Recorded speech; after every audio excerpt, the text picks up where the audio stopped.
need to put it in that cage. Can people hear us from Zoom World? Yes, Let's see. Chat. I Good can hear morning. you, but it is unpresentable. Yes. Which is fine. Great. Thank you, Devin. How do I close this? Okay, there we go.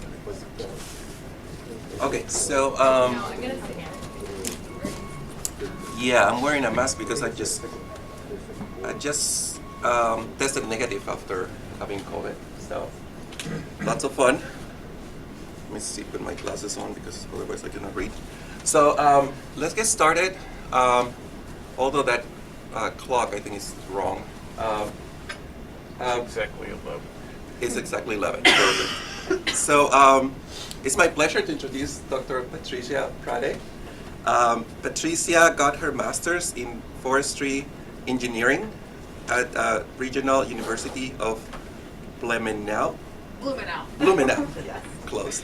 In 2014. And then she moved to Florida to do her PhD in entomology at the University of Florida, where she studied the biological control of the Brazilian pepper tree, which most of the talk is going to be about. And after completing her PhD in 2020, she worked as an invasive species technician for the Department of Forestry and Environmental Conservation at Clemson University. And in 2022, in January, she joined my lab at the Marucci Center, where she's currently a postdoc researcher. And Patricia is right now working in mass releases and establishment of a parasitoid of spotted wing Drosophila. Last year, we got a permit to release this parasitoid that came from Asia. So it's very exciting. The name of the parasitoid is Genaspis brasiliensis. So she might also talk a little bit about that. So welcome, Patricia, and the floor is yours. Thank you. Thank you. Well, hope everyone enjoyed my talk. I'll be talking about, so mostly I think here I can do this. Mostly I'll be talking about what I did during my PhD because that's when I spent most of my years, right? I've done master's, my PhD, same species, so I know a little bit about Brazilian pepper tree, and I'll talk a little bit about the insect releases we're doing here in New Jersey with this new biocontrol agent for spotted wing Drosophila. But let's go. Maybe. So there we go. So my talk, I'm going to talk a little bit about classical biocontrol, so bring everyone up to speed. Again, this is not a biocontrol class, so it's going to be really superficial. I know that you have a class in biocontrol, so I'm going to tell you for you to take that class because it's a really good class. I'm going to talk about Florida, New Jersey, and then some final comments. So then, let's go for classical biological control. So then again, this is not a biocontrol class, okay? It's really superficial. So classical biological control is basically the introduction of natural enemies from the area of origin of the past. So in the native range, so the native home of the past, again, my past here is the plant, which is Brazilian pepper tree. This is already I did during my PhD, so it's looking really good, I think. So in the native range, this plant, they have all the characteristics that could make them become really bad, really invasive, but they don't because there is a lot of different things that make them be under control, and one of them are insects, and that's where I work with, that's what I'm going to talk about. And when they introduce, so in the invaded area, they are most of the times released without their natural enemies. So the plant has no pressure, it can just grow happily, and a lot of times this plant, the insects in the area cannot kill the plant, cannot eat the plant because of some of the chemicals these plants release. And a lot of times, and this is the case of Brazilian pepper tree, the roots exude chemicals that kill the surrounding species. So the plant's just happy. It's getting all that it needs, and it also killed the surrounding plants, so it's perfect. So what happens is, in classical biocontrol, so you go to the native home of these insects and bring some of these insects that are causing damage to the species on the native area. And after a lot of study, after a lot of permits, and a lot of times after a lot of years, you are able to release some of these insects that you selected in this invaded area. And if you're lucky enough, and if it works as expected, you're gonna have a reduction on these plants. And then just because of the equilibrium of nature, you're also gonna reduce the amount of those insects. So they're gonna start putting the ecosystems in equilibrium based on the plants and the insects. So, the biocontrol program has 5 main steps. First of them is selection of the pests of interest. I mean, there is a lot of these species that can become invasive, and then some of them are already invasive, but not always we care about all those species, either because it doesn't affect bigger areas or because we simply don't have money to deal with those species, right?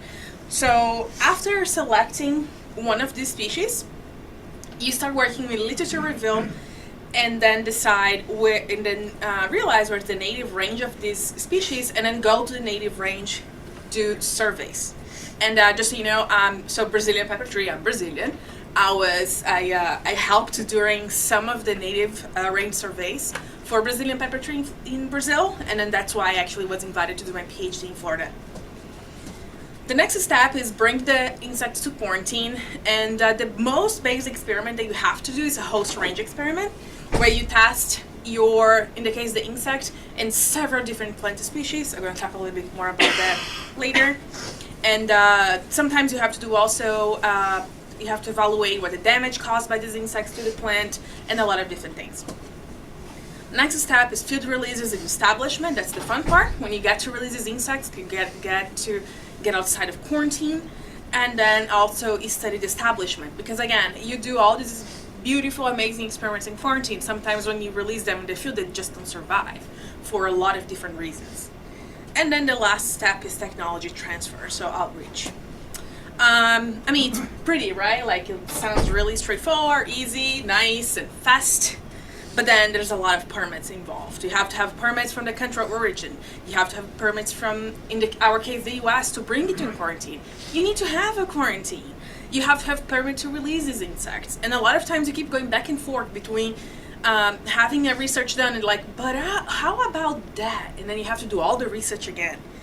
And that can take from 3 years. A lot of times insect biocontrol, so insect release to control insects a lot faster, to up to 30 years. The Brazilian pepper tree example that I'm going to give is, it took 30 years to release this insect. So it can be really fast, it can be really time consuming. So let's go to Florida. I mean, it's warmer there, right? So I always like to show, and I always like to say that I worked in a maximum security quarantine facility.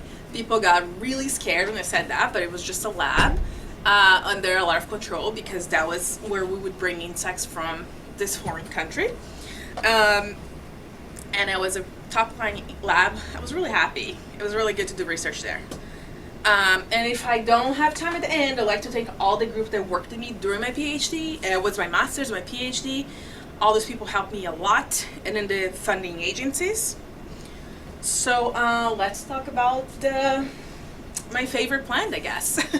So this is one phrase I thought I would never say again. So Brazilian pepper tree is one of the worst upland invasive species in Florida. I said it more than 1,000 times. So it's a really pretty, being honest, a pretty plant that it looks like that now over Christmas. So people, it's green, it has this red berry, so it's really attractive for people to have in their houses. Not so good though. Anyway. So Brazilian pepper tree is, as the name suggests, is from Brazil, but also it can be found in Argentina, Uruguay, and Paraguay, in the area on the map here on the East Coast.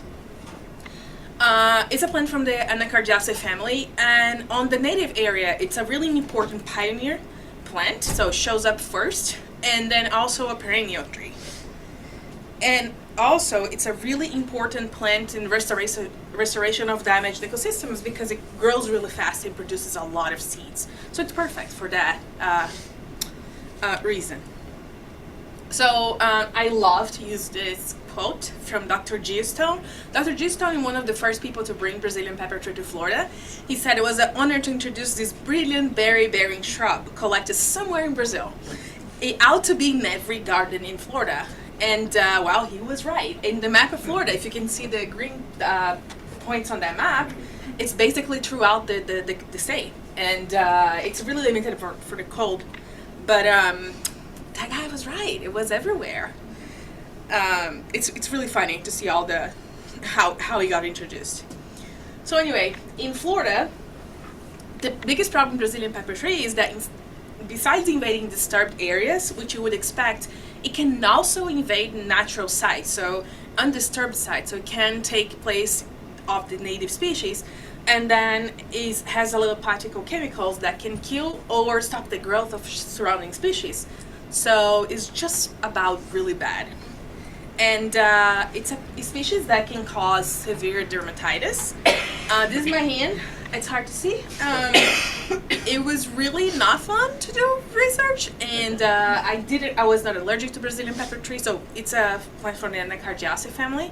So if you're allergic to one thing, you're gonna have reaction to everything else. And when you're doing research in the field with 100 and I don't know how much degrees in South Florida, and it's summer, you do not want to be wearing protection all over, but you have to. It's like you go to hospital or you are protected. Like you have to decide. So this is the current distribution of Brazilian pepper tree in Florida in the U.S. It is considered a pest now in Southern California, in Texas, it's starting to become a problem. It did establish in Alabama and Georgia, so it used to be only in the most south of the states. So peninsular Florida, South Texas, but because of climate change, it's starting to go to these different areas. And it will spread, and it likes to grow, so it will grow those areas. So the current methods of control used for Brazilian pepper tree are not enough. They're not sufficient because chemical mechanical control, they're costly, so you have to keep going. Besides of the first investment you have to do, you have to keep reapplying, keep removing those plants. And also it's not suitable for all the infested areas. So you have a lot of swamps in Florida, right? In a lot of the swamps, they have a lot of this really endangered species or really either insects, plants, or animals. So you cannot just spray or use heavy machinery. So that limits a lot where and when you can actually control Brazilian pepper tree. And this photo on the left, is a site close to the lab. They had just removed, it was all covered with Brazilian pepper tree. They took about 2 months to remove all over the fenced area that's close to the turnpike. And so heavy machinery, they supply chemicals, and then just about like a year later, Brazilian pepper tree was growing again. So you have to spend all the money, and when they remove Brazilian pepper tree, they cannot just select heavy machinery. You're not gonna be able to select who you're removing. You're just gonna remove everything. So it's a lot of disturbance to that ecosystem. So with all this information in mind, they started a classical biological control program for Brazilian pepper tree in Florida in the 90s. Well, the good thing is they did release a biocontrol agent in 2019. This is one of the first insects they found when they started doing research with Brazilian pepper tree. But, and it was really fast. They did all the experiments and everything. I think like 6 years, they submitted a permit. It first got approved, but then right away they got a request. So what happened when cattle eats Brazilian pepper tree plants? And then that is this insect, and then you have to do a lot of research. And when they're almost releasing it, it happened that they found 2 different species in their samples, in their colonies, because they're cryptic species. They look basically the same, but they're different species. So they had to start over and do all the host range, and then there's funding and there's travel, and that takes a lot of years. So this species is a thrips. You can see that he is basically present in all coastal area of Brazil. Also, you can find in Paraguay and Argentina. So basically, the areas are Brazilian pepper trees from. it attacks the apical meristem Brazilian pepper tree, so it can cause up to 90% of reduction in quarantine facilities. So that's really good. You're reducing the growth, and that's going to stop production of seeds. And they just, so 2019, they just start talking about that at ESA. If you had a chance somehow to see that, it's doing better than expected. So some areas are doing a really good control Brazilian pepper tree using this agent. But then we go to the insects that I work with, right? So when I started working with this in 2010, so we got permit to release this insect. It's Calophylla forceps. It's a gall-inducing insect from North Brazil. It causes heavy leaf abscission, changes the colors of leaves, so reduce photosynthesis, reduce carbon ratio. It's a really good bite control agent. I mean, I have to say I did all the research for that, right? And so this is Calophylla forceps. So this actually I work with this species on my master's. So going to my research now, my objectives were to evaluate the current impact of arthropods, herbivores on Brazilian pepper tree before release of bite control agents. So we wanted to know is there anything consuming Brazilian pepper tree that's already in Florida? Can we use that somehow?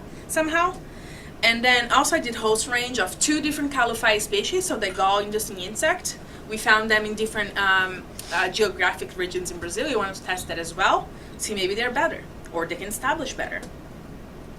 And also investigate the potential of plant-mediated interaction between the 2 biocontrol agents, so between Calophylla and the trips. So 3 experiments. I'll start talking about my open field exclusion experiment. So why is that important? With this kind of experiment, we can evaluate the growth and reproduction of the invasive plant on the invasive range, or the invasive insect. So how is that insect performing before we have anything going on there? And also we can evaluate what's the arthropods already present in the area. Well, they did that in the early 90s in Florida, in the late early 2000s. They found several different insects actually feeding on Brazilian pepper tree. They didn't calculate any damage that was causing to it. They just see like what's happening, is something feeding on it. And they found a lot of really pretty stuff, but most of these insects, they are actually pests in citrus or other species of economic importance. So Brazilian pepper tree is serving as a alternative host for some of these species. So that's not good, right? So what did we do? Brazilian pepper tree has different haplotypes, and that's based on where it's from in the area of origin. So Brazil, Argentina, they are different. So for this experiment, I tested the different haplotypes, the 3 main ones, so the A and B, and then in Florida, because this grace likes to reunite, they hybridized and became a superpower plant. And then, so we had the long-term field plots, so from November 2014 to May 2019. I stopped in May because May is that's when they release the insects. My sites, I had 2 sites, one in Fort Pierce, which is in the East Coast, the second one in Immokalee, so West Coast. And I had 2 treatments. So half of the plants are protected, so they are treated with systemic insecticide. And then half of the plants are leave untreated. And I was really excited to put some of these implants of insecticides on the plants. I think it was the first time I was using a power tool. Yeah, do not do that. People take photos and they will share it forever. So I have to share it too. So we measure the impact of these herbivores every 3 months. So we measure plant height, stem basal diameter, number of branches, which is insane to do, presence of flowers, number of fruits, and the level of damage. We measured this level of damage in 20 leaves randomly selected in a plant, and we then evaluated in a 0 to 10 point scale. Like 1, it's 10%, and then go up to 100%, so there's no leaf left. And I evaluated, I did my analysis with Procnix on SAS. I evaluated the effects of treatment, haplotype, and the interaction between haplotype and treatment. Well, as expected, there was no differences in basal diameter between treated and untreated plants. You can see those top two lines, they are 4-piers. The top bottom ones are Immokalee, so that's a difference in sites. But when you see the orange and the blue, which is treated and untreated, there was no differences. And then, fun enough, there was no differences in plant height. And number of branches as well. There was no differences between treatments. There was difference in sites. So when you do research in collaboration, sometimes you don't get the best sites. Our site was in 4-piers, that's when our research station was. And in Immokalee, we got a site that used to be flooded all the time in rain. And if you know Florida, you know you have hurricanes there. So that site suffered a lot, so the plants suffered a lot too, and they don't grow as well as they did in 4-piers. And one fun thing when you work with invasive species, if they're outside, they're gonna grow in concrete, but then when you bring them to greenhouse, they die because they're just too delicate for that. So again, Brazilian pepper tree, a dioecious species, so I have male and females. It's a 50-50, and we found the same thing in Florida as on the native range. The fruit production was really high. Started in as you can see, started experimenting in November 2014. By the next year, they have a really high number of seeds being produced. So in a year, a really young plant can produce a lot of fruit, so has a lot of potential to invade. That's why it's so bad, right? And there was no difference between treatments, and again, there was difference between sites. Well, so now damage caused by the herbivores. Remember that 1 to 10 scale evaluation on the leaves. Those insects present in Florida, they did some damage to the plants. And then again, I'm talking about 4-piers first. So there was difference between treatments. So untreated plants got more eaten than treated plants. There was a difference in haplotype. So the hybrid got less eaten than haplotype A and B. So again, the superpower hybrid plants, they are doing really well and they're happy. And there was no difference between haplotype A and B. So those are the same ones as you can find in the native range. And there was interaction between haplotype and treatment, where untreated plants of haplotype E were more eaten than treated plants. So there was some protection being done for the insecticide. And there was no difference on the hybrid. Again, super hybrids. And then in Immokalee, my site, that was disgraced. Nothing happened there. There was no differences. So what's my main points here? So the damage caused by these herbivores already present in either 4-piers and Immokalee, so I would say Florida, they do not cause any effect to Brazilian pepper tree. And they're not affecting plant growth or reproduction when you compare those two treatments. The plants in 4-piers grew more than in Immokalee. Again, there was difference in sites, so we could not compare them. And the feeding damage caused by these herbivores are significant in 4-piers, but it doesn't affect plant growth or reproduction. Again, you want to see difference at least in reproduction, and there was no difference between the sites. And this brings a strong case for the need of biocontrol program. So what's there already is not doing anything, so you need a biocontrol program, right? Well, my next experiment is talking about these two different biocontrol agents. So Calophyia lutea and Calophyia terebintholi. So I did host specificity with these two insects from South Brazil. They are really different environmental areas in Brazil, even though they're really close together. So that's why I decided to test two different species, because they survive in completely different areas. They are all the same thing, right? They are gall-inducing insect, and they look really cute, and they are 1 millimeter long. So it was a lot of work. So how do we define those plants using host range? So host range is we need to see what this insect is going to eat. Is the insect going to eat anything else but Brazilian pepper tree? And what it is that they're going to eat if they eat something else. So there is a lot of regulation on this. It's not like we decide what plants we're going to test. We have to make a decision based on what the environmental agencies and the USDA requires. And the first species they include in that kind of experiment, and that's when you do like 10 different species just to see what's happening. You select close related native species, and then you start going to economic importance. So you don't want to be totally far from the environment and then suddenly is eating your citrus in Florida. Then people like gonna close your lab down and set everything on fire, right? Because important species there. And then you go also to threatened and endangered species. So for Brazilian pepper tree, our list included 94 known target species, so species that are not Brazilian pepper tree, and then also included the 3 haplotypes of BP. So each plant was caged individually, so I didn't have a choice test, I just no choice, so every cage had only one plant species, so they either feed and reproduce and survive, or they die. So each cage had 20 adults per plant, and each of the non-target species had 5 replicates each. So every time, it's impossible to test all the species at the same time. So every time I would test a group of plants, I would have at least one Brazilian pepper tree to see if those insects were laying eggs at the time of the experiment. If they're not, had to restart that batch.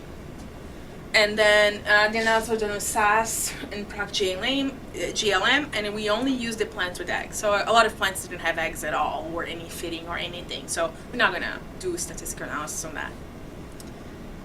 So fun enough, we got lucky. So Calophylla lutea, which is the one from the south, from more north region, oviposit mainly on Brazilian pepper tree. It was able to oviposit, which is the 3 first ones, right? The 3 different haplotypes. It did oviposit in Chinus polygamous and Chinus molly, which are species that actually are present in California, but they're not from the US. And they used to be used as ornamental, and nowadays they actually start becoming invasive. So, wow, good, right? Something going on. They did oviposit in some other species from the Anacardiaceae family, and also from the Verminaceae. Calophylla terbinefolly was a little bit more selective, so again, did really well in Brazilian pepper tree. And then Chinus molly, again, close related species. But the good thing is, even though they could lay eggs in some of these species, they did not do well. So they could not, either when the nymphs hatch, they died before even they were able to attach to the plant, or the plant immune response killed them. So you can see here, so to your left, this is Chinus molly, the first one. The black spots is when the plant immune response killed the insect, or there's a lot of, it's hard to see because of the light, but there's a lot of insects that did not even made it. And then Pistacia, which is a really important species for California, again, they did not survive. So that's really good. And that's what you see in Brazilian pepper tree after 30 days. You see those insects emerging, they're really happy, they're really fat and ready to go.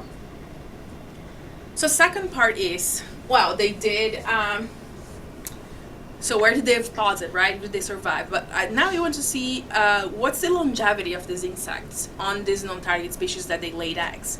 So Calophylla lutea, we did 12 plant species tested plus cottonwood water. So we wanted to see what happened when they just have water. And then, Calophylla terbinefolly, 13 species. Again, we had different number of eggs laid on these plants. And so again, this is also no choice, right? You want to see longevity of that specific plant. So we released 20 newly emerged adults per plant. Every plant was replicated 5 times. And we evaluated these plants twice daily until 3 days after you could not find insects anymore. So we wanted to see how long are these insects surviving. And we evaluated Kaplan-Meier and then Cox proportional hazard model. So well, as we expected, the Calophylla lutea, which is the first of the insects, survived a lot longer on Brazilian pepper tree than on water or even as Chinese barley. So this is really good. So meaning they're not doing a good job feeding on those plants. It's not giving them what they need to survive. So that's great. So they're positive there, but they're dying. And same thing happened in Calophylla terbinefolly, which actually had a longer longevity. So survived really short time in water. So and then a really higher percentage on Brazilian pepper tree. So great. Calophylla terbinefolly and lutea, they present low risk to this non-target species. They oviposited in a couple Anacardiaceae species, but they could not develop to adulthood on those plants. So that's really good data. That's really good important information. And then survive was influenced by the plant species. So if it's Brazilian pepper tree, they survive really long. Otherwise, they die really fast. And in my last PhD experiment, this is not all, but I selected the best ones. Plant-mediated interactions between Calophylla lutea and the trips. So a lot of times plants have immune response against insects, especially sessile insects, right? So Calophia is a gall-inducing insect, so it can be really pretty like that with adults emerging and everything going great, or the plant can be hypersensitive, so it can kill all those nymphs, which we learn on the go. We start doing the experiments and suddenly everything died. And as most of your students, you know, that's not fun when you're trying to graduate, but you go, right? So, but the funny thing is that doesn't show when the trips are fitting. So the Calophia, so the gall-inducing insects are sessile, all the trips are not. But you wanted to know if, let's say, we release both of the insects, Calophia is gonna trigger that hypersensitive response on Brazilian pepper tree. Is that gonna affect the trips? Because we need to know that before we even release these insects, because you don't want to release an insect to cancel the other. It's just a waste of time, money, and your reputation sometimes. So how do we do that? To the moment, the only way to know if a plant is hyper or not, not only, but the easy, fast, and cheap way to know is exposing the plants to the insects. So that's what we did. We selected a bunch of plants, released 20 adults per plant. After 10 days, we evaluated if plant was susceptible or hyper, and then we cut everything out of that plant, and then we put them in what we call recovery for 40 days. So cut everything to make sure there's no insects left. We mark if they're hyper or susceptible, so we know what's happening next, and we let them grow again so we can do experiments. And one thing that we noticed in the lab is that if a plant is susceptible, the plant is always susceptible. If a plant is hyper, the plant is always hyper. So that's good for us, right? So there we go. Each plant was caged individually, and we released 20 trips per plant. We had 24 replicates, so 24 hyper, 24 susceptible. We measured plant height, diameter, number of new tips, and because again, that's the part of the most damage caused by the strips, and then the initial biomass. After 30 days, we remove everything from this plant, and we measure everything again. So plant height, diameter, number of new tips, final biomass, which what we use to calculate the relative growth rate. And then we also collected the number of trips. So the trips died about 30 days, and we collected these insects after 40, so we should have only the new insects, right? So the generation from those that we release. And we use mixed models to evaluate this. So plant height, so the change in plant height, plants, they're susceptible, so Calophia do really well. They grew more than the hypersensitive plants. And I just wanted to see if, because maybe I selected the best plants for the susceptible, but now they were the same when I started, and at the end, the plants, they are hyper, they technically, so the change in plant height, so they grew less than susceptible. But then for all the other variables, so basal diameter, number of new tips, relative growth rate, it was no differences between the hypersensitive and susceptible plants. Again, I'm testing the plant response from one insect to the other insect. And then there was also no difference in number of adults produced by those two plant responses. So hypersensitive plants grew less in height than susceptible plants.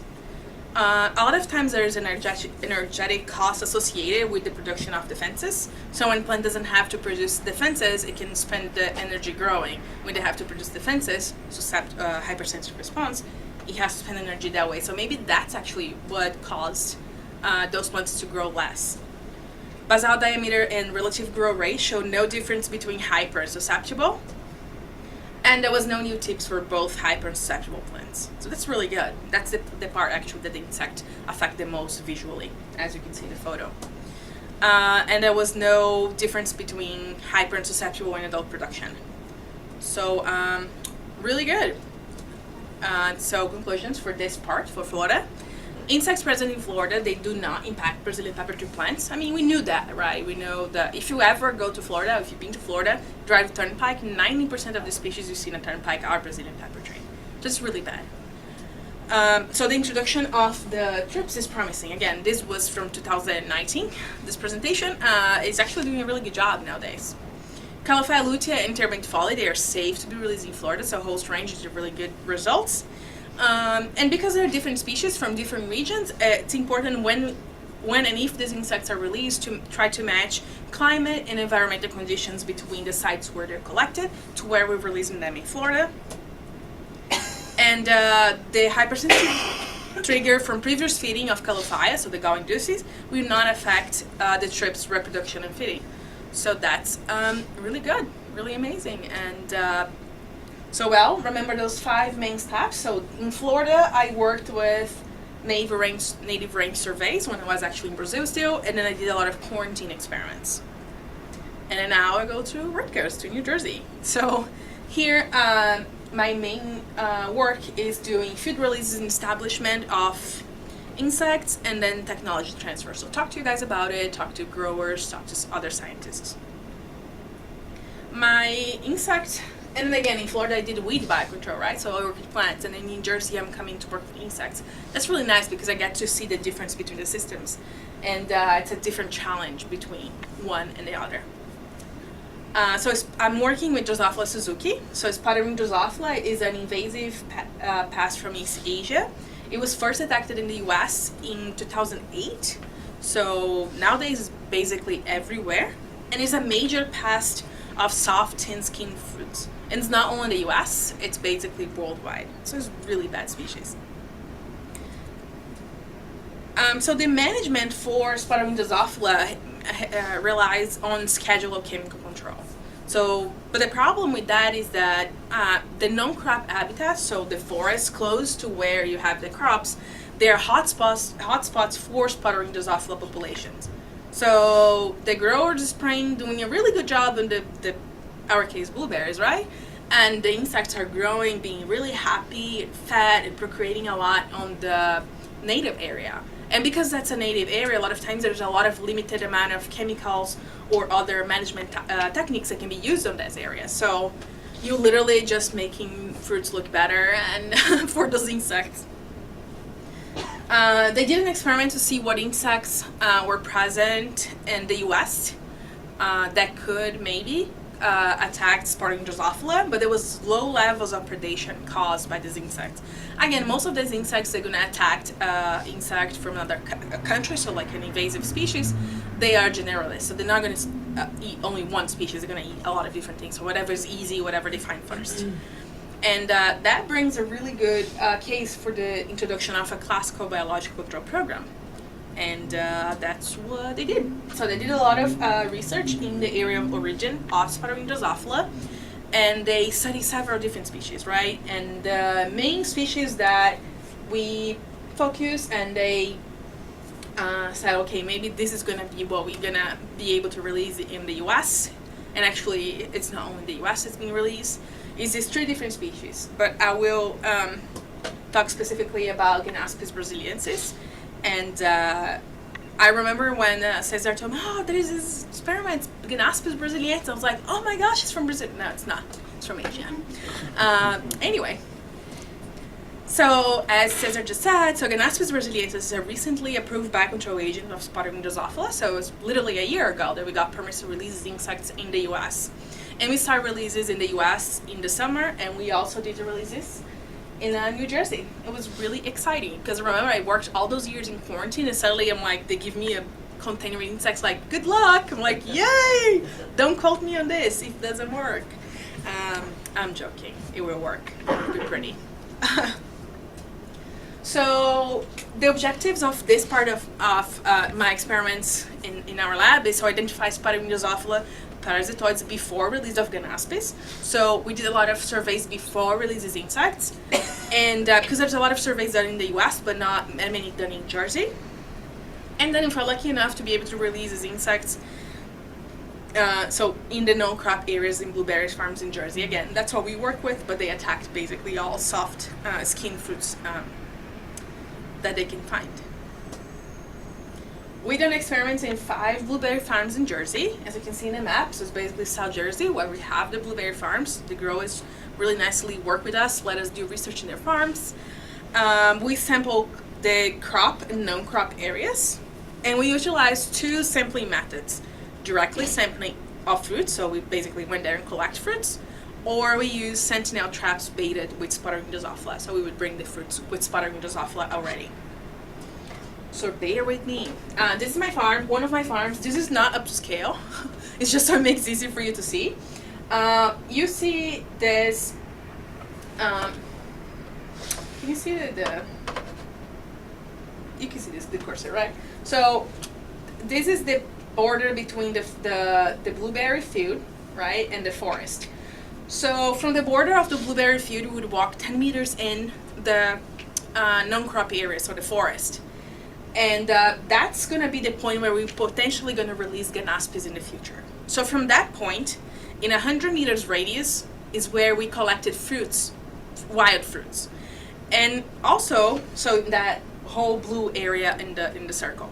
And also, we use the sentinel traps, right? So when we brought plants with insects already. We, from that point where we're potentially going to release Ganaspis, we, every 10 meters, we put one of the traps, and we had 6 traps per site. So directly sampling of fruits, again, we go and collect the fruits available in the field. We did monthly samplings. As soon as we start seeing fruits on the field, and if you all know, this year, cold took a while to go away, we start late. Again, that was in the whole blue area on the map, so 100 meters radius from the release site. We collected fruits more or less 20 plants per site, and we collected about 80 grams of fruit per plant species, not plant, and we sampled fruits from all over the plant, so just make sure that we're not being just collecting from the top, bottom, everywhere. And then the sentinel traps, that's how our sentinel trap looked like. So it was protected against rain, and it was the blueberries with the spotted ring Drosophila. And we infested these fruits with spotted ring Drosophila 2 days before we used them, because Ganaspis is a larval parasitoid, so we want to make sure we will have larvae in those fruits, right? And the traps were placed once a month after, and then removed after 5 days. And again, every site had 6 traps. For both sampling, we would bring fruits to the lab, weigh them, count them. They would be placed in an incubator at 21 degrees Celsius for, and then we would collect the pupa of spotted ring Drosophila every 2 days, transfer the pupa to petri dishes, and then collect the adults to up to 20 days. And then we would ID those species. Well, these are the results. So our sampling was from June until September. Again, it took a really long time until we got fruits in the wild because of how long the winter was this year. We found high bush blueberry, low bush blueberry, and huckleberry as hosts of spotted ring Drosophila in Jersey, again, for the sites where we are doing the experiment. We did collect parasitoids in 3 out of our 5 farms. They are from Ichneumonidae, Braconidae, and Prade. The site which have my organic farm is the one that I collected most amount of parasitoids, and then the other ones had high input. Actually, collect some parasitoids, which was really nice. I collect these parasitoids from sentinel traps. Again, I'm give them things. Everything's perfect, beautiful there. They just have to lay eggs there, right? So mostly on my sentinel traps. Also collect some of the commercial blueberries, and then also in wild huckleberry and high bush blueberry. Some of these ideas are still to be confirmed. So we're lucky to have the help from the Philip Lempe Beneficial Insect Rearing Lab in New Jersey, in Trenton. So we're really happy because they reared this insect for us. So we're able to release insects in July and August, and we release about 1,000 insects per site. So then now we keep sampling, right? So before we did the samplings before releasing insects, and now we want to see what happens.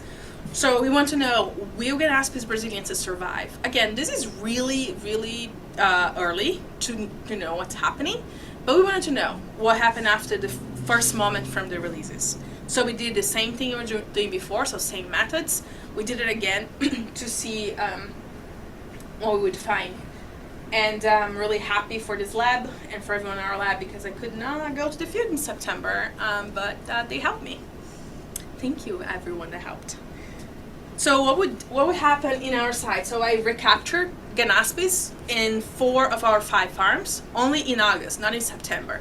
In September, we didn't have many wild fruits anymore, so maybe the insects were somewhere else. We don't know exactly. So it's gonna be good to know what happened next year, right? So like after this winter go away.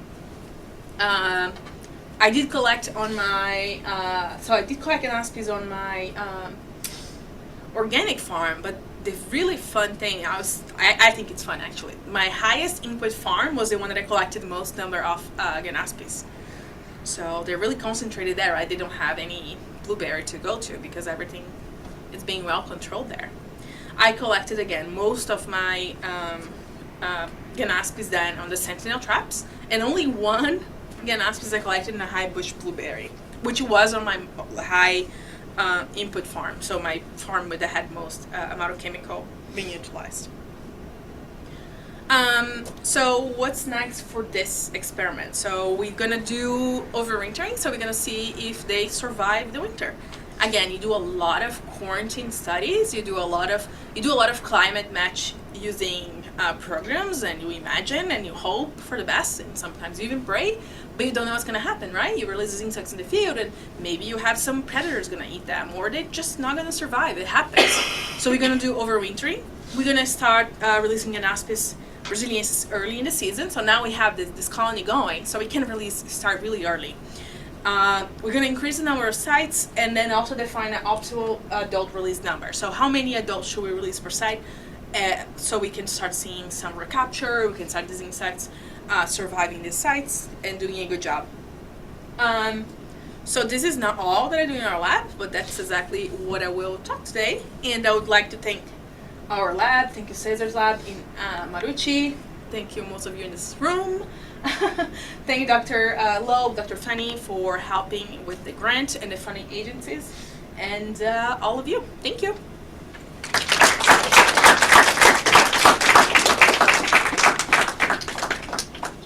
Okay, I guess now it's time for questions. Yes, please. So I know your main strategy seems to be you're releasing these parasitoids to go after the invasive flies, yes? Yeah.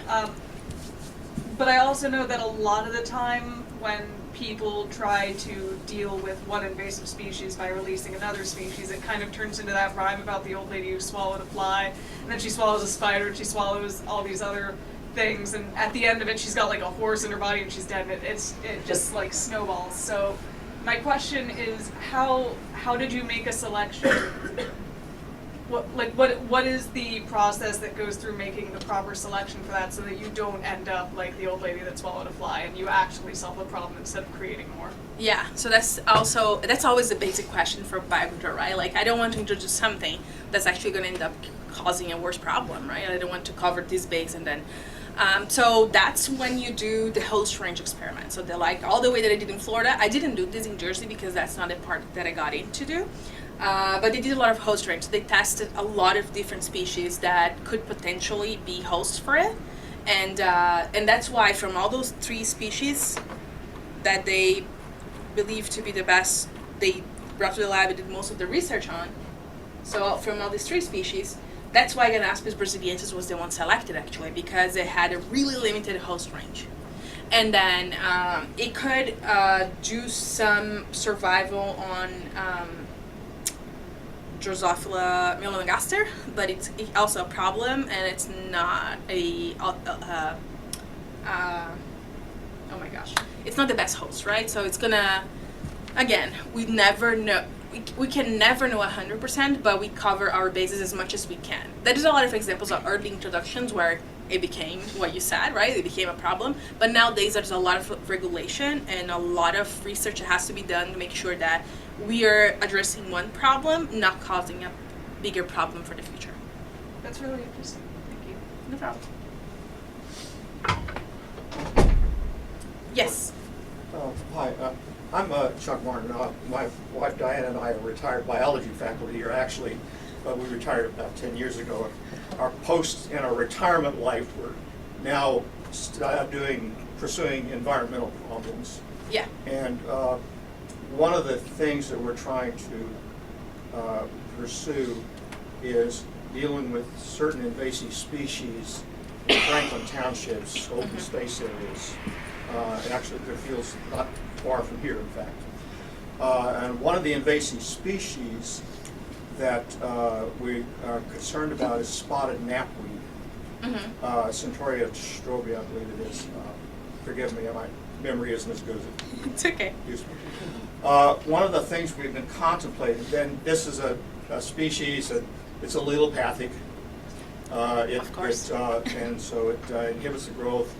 And particularly, we're studying a pollinator area, a 2-acre pollinator area, where we try to reestablish tall grass prairie along with a mixture of pollinator plants out actually on Skillman's Lake, out here just off Route 27. And we've been thinking about whether or not we should introduce biological controls to this. There are a number of very well vetted biological controls that have been used in western states for a number of years. There's a root weevil and 2 flower weevils, and where spotted knapweed is a huge problem in the prairies, Idaho to Wyoming, Colorado, Oregon, Washington, whatever.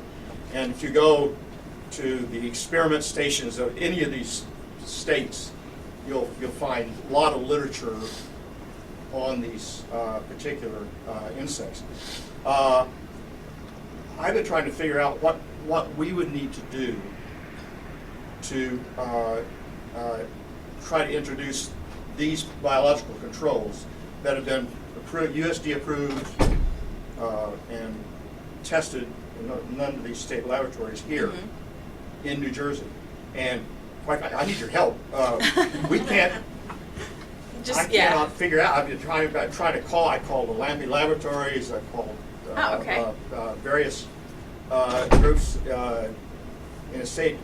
Are there state regulations that we need to follow for this?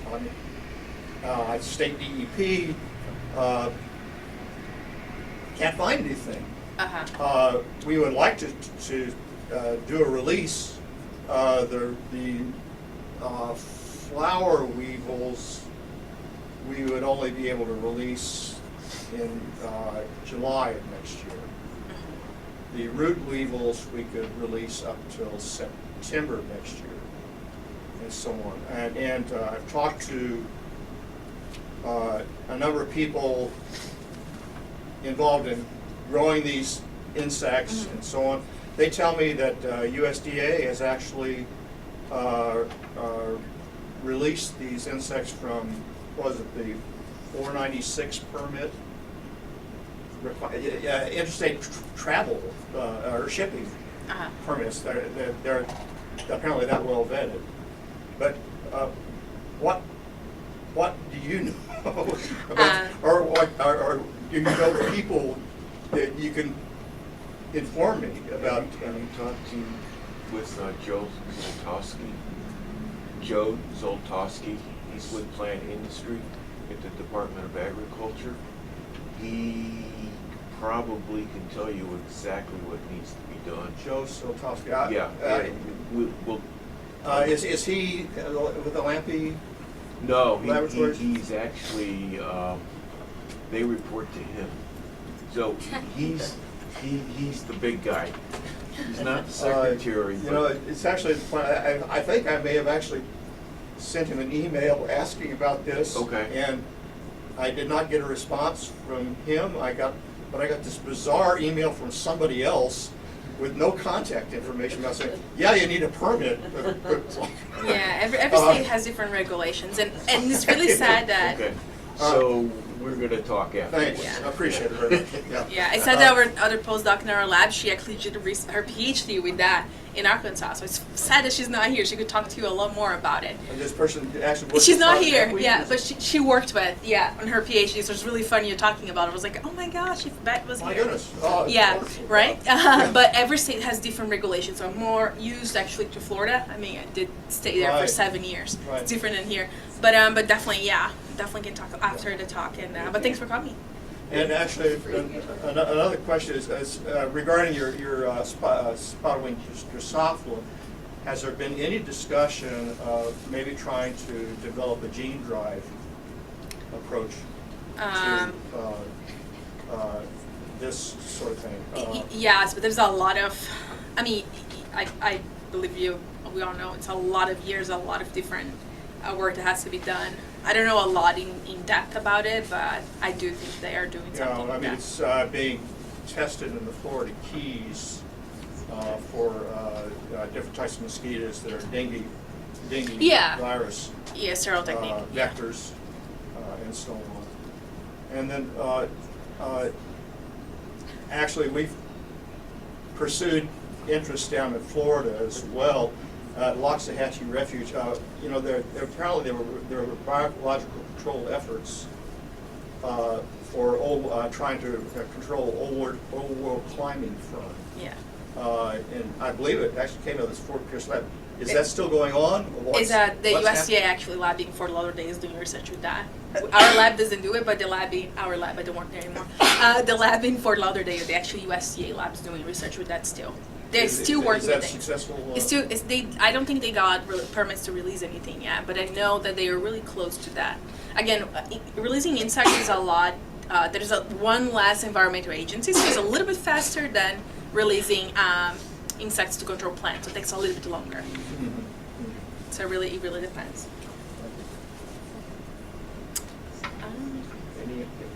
Yes. Did you observe like a lot of predation or any predation of the biocontrol agents for Brazilian pepperweed? So yes, it was really exciting when we released a lot of insects. So I'm talking about the trips, right? I didn't do my PhD with that, just that one experiment, but I helped the lab with the releases. And there was a lot of predation going on, especially with ants. We have a lot of ants in Florida, a lot of invasive ants itself, and spiders. But even though with a lot of predation, I think at some sites they get up to like 70% predation, which is insane. They do a really good job. So they're being predated, so they're actually being part of that ecosystem, but they also doing a good job controlling Brazilian pepper tree.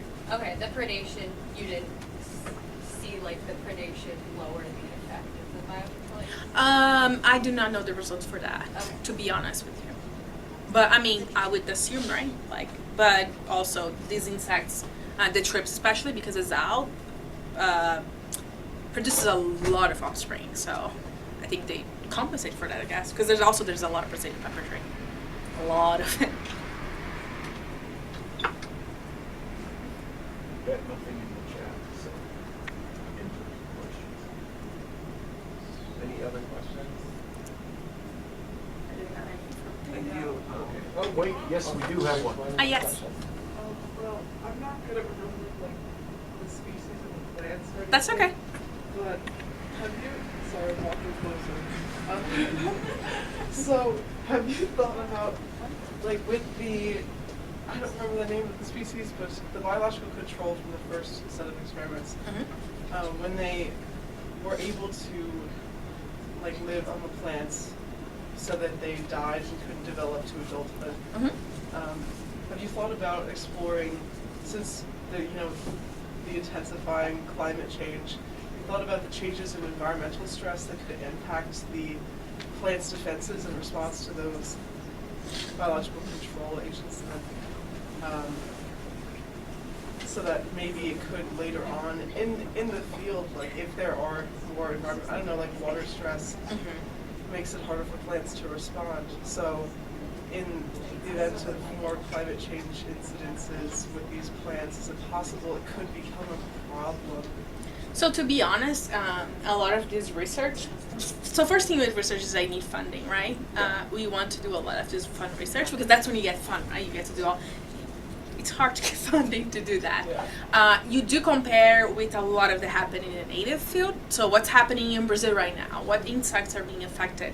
Is that, are they in other plants? And they're not. So a lot of times when you do, you think about those things, but unfortunately you cannot do that kind of research, and you, based on what literature tells you, you kind of get all the information and kind of have to do a leap of faith and hope for the best. Yes, exactly.